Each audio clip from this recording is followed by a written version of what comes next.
Hello guys, so today I'm going to tell you how you can fix fatal error when playing chain together. So I'll tell you about some methods that you can try to solve this problem.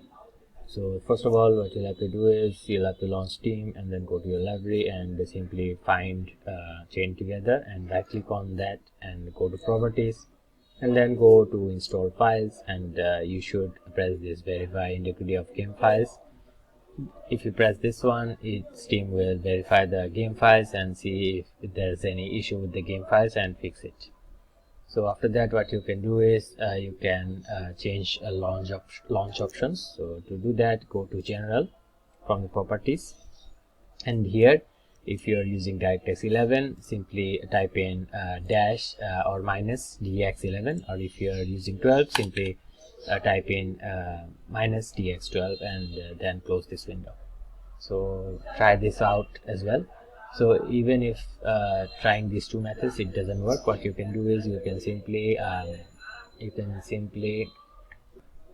reduce the graphics settings to medium or lower. So to do that, you'll have to launch your chain together and go to settings and then go to graphics settings, and then there you'll have to turn it down.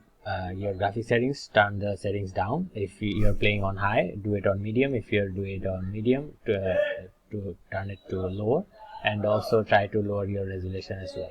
So try these methods, hopefully your problem will be fixed. That was all for today guys. Thank you for watching. Take care. Bye bye.